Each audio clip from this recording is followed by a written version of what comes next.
మళ్ళీ ఒక్కసారి రివిజన్ చేస్తాను. దీనిలో ఒక్కసారి నువ్వు ఆలోచించమ్మా. దీనిలో ఫస్ట్ మనం ఫుల్ స్టాక్ సంబంధించినటువంటి రోడ్ మ్యాప్. దీనిలో ఫ్రంట్ ఎండ్ అనేటువంటిది, ఆ, దీనిలో ఫ్రంట్ ఎండ్లో హెచ్టిఎంఎల్ కంపల్సరీ మనం స్టడీ చేయాలి. And CSS okay sir. అనేటువంటిది కూడా స్టడీ చేయాలి. సిఎస్ఎస్ తర్వాత జావా స్క్రిప్ట్ అనేటువంటిది ఉంటుంది. జావా స్క్రిప్ట్లో ఫ్రేమ్ వర్క్స్ అనేటువంటివి ఉంటాయి. ఈ ఫ్రేమ్ వర్క్స్లో Angular framework, React framework, Vue framework అనేటువంటిది కంపల్సరీ మనం స్టడీ చేయాలి. సో దాని తర్వాత okay. Bootstrap and Adobe Photoshop అనేటువంటి వాటికి కూడా కంపల్సరీ టూల్స్ మనకి ఐడియా ఉండాలి. దానిలో ఇమేజ్ అనేటువంటి దాన్ని క్వాలిటీ పెంచడానికి కానీ, క్వాలిటీ తగ్గించడానికి, బ్లర్ చేయడానికి, లేకపోతే ఆ, కొన్ని ఇమేజెస్ని మనం మిక్స్ చేసుకోవడానికి, సో ఇలాంటి కొంచెం ఐడియా ఉండాలి. అండ్ ఆన్లైన్లో కూడా క్యాన్వాస్ అనేటువంటిది ఉంది. ఆ టూల్ అయినా సరే మనం ఎస్ సార్. యూజ్ చేయొచ్చు కదా. నీకు ఐడియా ఉందమ్మా క్యాన్వాస్ అనేటువంటిది? క్యాన్వా ఐడియా ఉంది సార్. ఆ, సో అలా అయినా సరే మనం అక్కడైనా మనం ఇమేజెస్ అనేటువంటి వాటిని ఎడిట్ చేసుకోవచ్చు. సో ఇక్కడతో మనకి ఫ్రంట్ ఎండ్ అయిన తర్వాత బ్యాక్ ఎండ్. బ్యాక్ ఎండ్లో ఓకే. కంపల్సరీ కోర్ జావా అవసరం. ఈ జావాలో సర్వ్లెట్స్ అనేటువంటి వాటిని, మెయిన్ ఇంపార్టెంట్ సర్వ్లెట్స్ అనేటువంటిది జేఎస్పి, అండ్ స్ప్రింగ్ బూట్ అనేటువంటిది, హెబర్నెట్ అనేటువంటిది కూడా చాలా ఇంపార్టెంట్.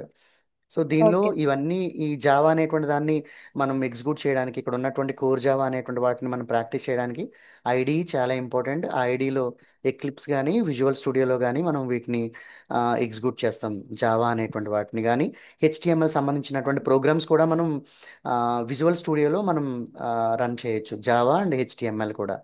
ఏమా ఓకే నెక్స్ట్ సార్. దీనిలో టూల్స్ అనేటువంటి ఏంటంటే మావెన్ టూల్స్ అండ్ జెన్కిన్ టూల్స్ అనేటువంటిది కంపల్సరీ నేర్చుకోవాలి. దాంతోపాటు గిట్ హబ్ అనేటువంటిది కూడా, దానిలో కోడింగ్ అనేటువంటి దాన్ని ఎలా ఇంప్లిమెంట్ చేయాలి, ఎలా ఎగ్జిక్యూట్ చేయాలి, దానిలో డేటాబేసెస్ ఎలా మెయింటైన్ చేయాలి, ఇవన్నీ కూడా ఉంటాయి. గిట్ హబ్ అనేటువంటిది ఇది కొంచెం ఐడియా ఉంటే సరిపోతుంది. మెయిన్ ఇంపార్టెంట్ మైక్రో సర్వీసెస్ అనేటువంటి చాలా ఇంపార్టెంట్. ఆ యాప్స్ అనేటువంటి వాటిని కూడా, ఏపీఐ ఇంటర్ఫేసెస్ సంబంధించినటువంటి అప్లికేషన్ ఇంటర్ఫేసెస్ అనేటువంటి వాటిని కూడా మనం స్టడీ చేస్తాము. నెక్స్ట్ ఇంకోటి డేటాబేస్ అనేటువంటిది ఉంది. డేటాబేస్లో NoSQL డేటాబేస్ అనేటువంటిది కంపల్సరీ స్టడీ చేయాలి. దీనిలో మోంగో డీబీ కానీ, లేకపోతే కెసండ్రా కానీ. దీనిలో నెక్స్ట్ ఎస్క్యూఎల్ అనేటువంటిది, దీనిలో MySQL కానీ, పిఎల్ఎస్క్యూఎల్ కానీ, PostgreSQL కానీ వీటిని మనం స్టడీ చేస్తాం కంపల్సరీ బ్యాక్గ్రౌండ్లో. And next okay. Cloud. Cloud important. ఇప్పుడు in nowadays and each and every students totally depending on this AWS, Azure S. And GCP and G ఇంకోటి సాఫ్ట్వేర్ ఉంటుంది. అది అది కూడా జీరా అనేటువంటిది. జీరా అనేటువంటిది కూడా ఒక క్లౌడ్ సంబంధించినటువంటి టూల్ అన్నమాట.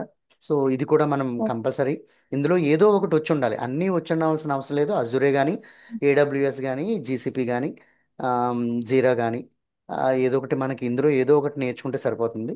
కొంచెం ఐడియా ఓకే. కుబర్నెట్స్ అనేటువంటిది, డోకర్స్ అనేటువంటిది కూడా ఎలా ఉంటుంది, అందులో ఆ, ఏ విధంగా ఫంక్షనింగ్ ఉంటుంది, సో జస్ట్ అది ఐడియా ఉంటే సరిపోతుంది. ఏమ్మా ఓకే సార్. ఓకే. ఇది మనం ఆ, చేసేటువంటి ఫుల్ స్టాక్ సంబంధించినటువంటి రోడ్ మ్యాప్ అన్నమాట. సో ఇవి మనం నేర్చుకోవాలి. ఫుల్ స్టాక్ ఇవి నేర్చుకుంటే అప్పుడు మనం ఫుల్ ఫుల్ స్టాక్ అనేటువంటి దాన్ని మనం నేర్చుకున్నట్లు లెక్క, మనకు ఒక ఐడియా అంటూ వస్తుంది. ఓకే. దీనిలో మెయిన్ ఎక్కువగా కాన్సన్ట్రేషన్ చేసేది ఏంటంటే ఫ్రంట్ ఎండ్ అనేటువంటిది. ఫ్రంట్ ఎండ్ అని అంటే మనకి ఏదైతే విజువలైజేషన్ అవుతుందో, మనం కోడ్ డెవలప్ చేసిన తర్వాత విజువలైజేషన్ అనేటువంటిది ఏదైతే యూజర్ అనేటువంటి వాళ్ళు యూజ్ చేస్తూ ఉంటారో వాటిని మనం ఫ్రంట్ ఎండ్ అంటాం కదమ్మా. Okay. Front S end sir. అంటాం. అంటే ఇప్పుడు చూడు, ఫర్ ఎగ్జాంపుల్ హెచ్టిఎంఎల్లో మనం కోడ్ రాస్తాం.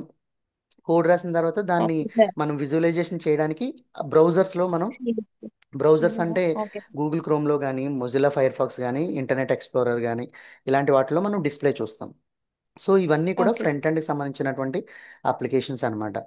సో మనకి బ్యాక్ ఎండ్ అని అంటే, దీనిలో ఇప్పుడు ఫర్ ఎగ్జాంపుల్ ఒక అప్లికేషన్లో సెక్యూరిటీ లెవెల్స్ని మనం యూజ్ చేయాలని అనుకుంటున్నాం, లేకపోతే ఒక పర్టికులర్గా ఒక ప్లాట్ఫామ్ అనేటువంటి వాటిని మనం డిస్ప్లే చేయాలని అనుకుంటున్నాం. సో అలాంటి వాటి అన్నిటికీ మనం బ్యాక్ ఎండ్ అనేటువంటి వాటిని మనం యూజ్ చేస్తాం. సో క్లౌడ్ అనేటువంటిది బ్యాక్ ఎండ్ అనేటువంటిది ఏంటంటే మన డేటాబేసెస్ అనేటువంటి వాటిని ఏదైతే ఇన్పుట్ చేస్తామో, డేటాబేసెస్ అని అంటే నీకు ఏం అర్థమవుతుంది? బ్యాక్ ఎండ్ అనేటువంటిది ఉంది. ఫర్ ఎగ్జాంపుల్ డేటాబేసెస్ అని అంటున్నాం. సో డేటాబేస్ అని అంటే ఏ విధంగా డేటాబేస్ అనేటువంటిది నువ్వు అర్థం చేసుకోగలుగుతున్నావమ్మా? డేటాబేస్ అర్థం కాలేదు సార్. క్వశ్చన్ చెప్పండి సార్.